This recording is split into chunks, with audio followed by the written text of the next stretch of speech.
Am I the whole for pregaming my wife's dinners? My wife and I are both 32. Since we got married and moved in together 5 months ago, my wife has simply not made nearly enough food for me. This is not a kind of situation where I'm constantly agitated at her for incompetence or anything like that. I would be more than happy to microwave a burrito.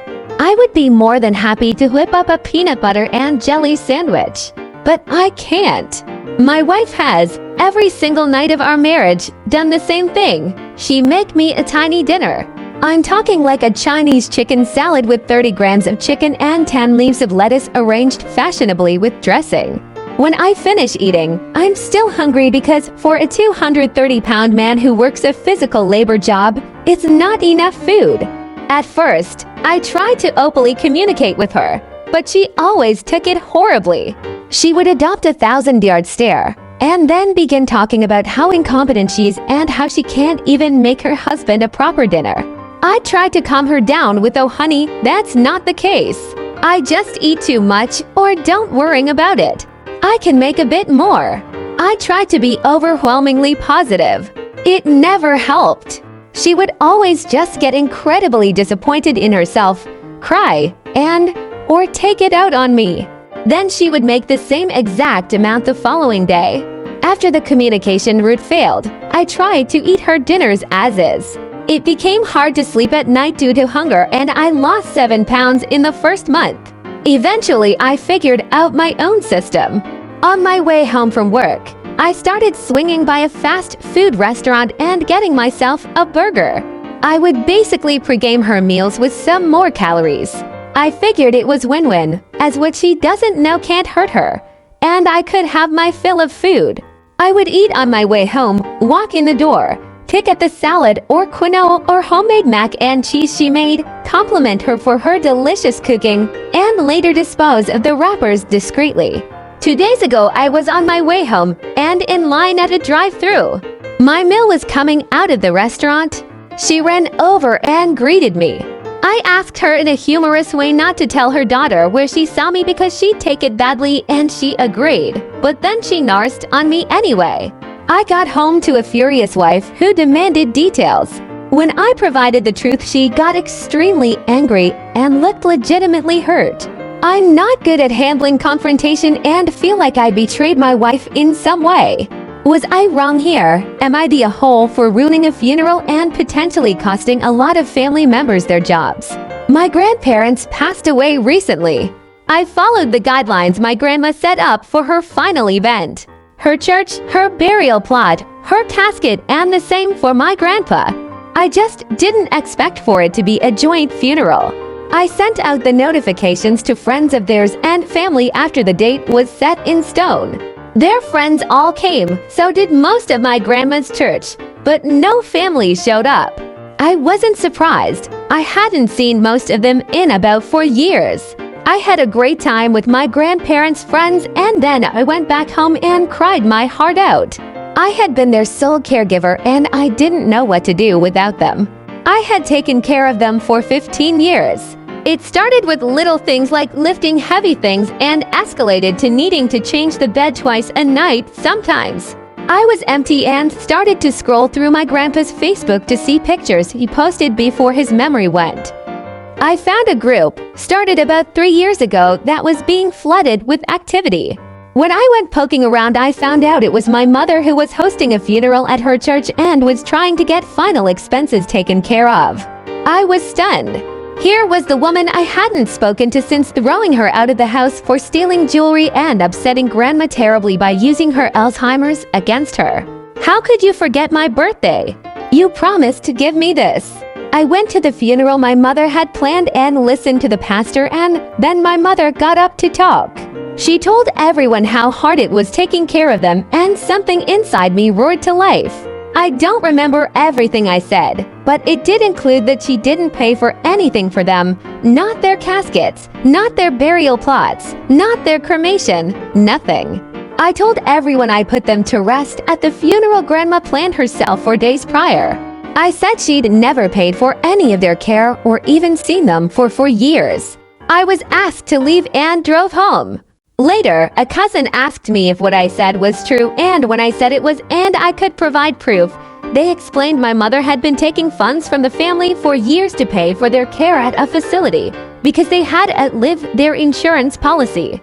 They also explained I got a lot of people in trouble because somewhere in the speech I showed it I had done it all alone for years without any help. A lot of family members used my grandparents as an excuse to get out of work and had invited their co-workers to the funeral. By hearing my outburst, they were now in trouble for lying as for the reasons to leave work or miss days. She then went on to ask me about the inheritance and when that would be passed out. I told her that if anyone had earned the inheritance, it had already been taken care of. I thought I was in the right, but now I'm doubting myself after so many cousins and family members are calling to tell me I handled it really poorly. Am I the a-hole? Did I handle this badly? Everyone's telling me I did. Update. Thank you all. I felt I was the asshole because of how badly I reacted at the memorial service my mother held. It was very far out of character for me. I am usually very quiet and I don't talk too often, much like my grandpa.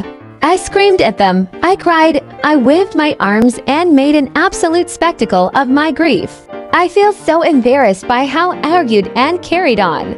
Several family members are asking questions and seem genuinely bewildered by the circumstances. This happened on Sunday and it's Friday now. I am still feeling as lost as I did at first. One of my uncles did lose his job. That was confirmed earlier. He had multiple schemes going on at his workplace with a need for a medical lift bed for grandma and got his co-workers to donate around $8,000 in total. The gossip queens that attended the funeral told everyone Monday morning, and by Monday afternoon he was in trouble with HR. This wasn't the only way he tried to earn funds. There are at least 2 others I know about from his son. His son, my cousin, is furious with his dad and my mom. He and several other cousins of mine are suing my mother for taking funds from them. They thought they were helping pay for 24-hour care at an assisted living facilities. Every month my mother was collecting between $2,000 and $9,000 from family members. She would lament to them how hard and soul-crushing it was to see such strong people just staring vacantly off into space, how they were unresponsive, but this wasn't true. My cousins apologized for not reaching out to me, but I'm not very close with anyone in my family. Some of you guessed it in the DMs, but yeah, I was an affair baby. I came out wrong and my mother's husband divorced her over it. The people I was closest to growing up were my grandparents. It's bad enough that some of the cousins forgot I was a family member at all. It's a huge mess. They're apologizing, but I just don't want anything to do with them. Grandpa's business is not worth millions, but it pays the bills. It's a handyman company. My family is asking about the company, how everything is going there, and I'm putting up a stony face. It's not the family business. It's mine and it has been for years. All of the employees respect me because I treat them the same way Grandpa did. I do still mess up some things that they tease me for. It's a very friendly place to work. One of Grandpa's properties is just a fenced-in yard with covered storage for the different projects. It's right next to the business property and is just where we work on remodeling old RVs or turning vans into RVs. We have a few friends parked there too. But it's just a dirt lot with gravel, a fence and a cover. There are some security cameras there and so far no issues. I thought I would give an overall update and just thank you all for the support. I felt so lost and I really did think I was tough for exposing them. Jobs are important and hard to come by out here, and it's not just going to affect them. It's going to affect their partners, their children, and even their pets. I feel most guilty about who else exposing them affected. Thank you. I really didn't expect this to blow up like it did. I'm going to keep reading and responding to comments. Thank you all again. This has been so incredible. I was never supposed to be angry about anything, but seeing all the comments cussing out my family has been more cathartic than I can express. Thank you. He went crying to his brothers and mother, all traditionalists and misogynists, and now they're all up in arms. Edit. There seems to be some confusion. We are not married or engaged. I don't believe in it, and he's never seen the point of bringing the state into your relationship, so we agreed to never marry. He's on the birth certificate as the father. Baby just has my last name, but father is listed. Thanks for your feedback. I'll be asking him to come for a talk so I can plainly address the issues you guys have helped me see. Thank you for that. Please leave your comments down below to any of today's stories. Please like and subscribe. Thanks for watching.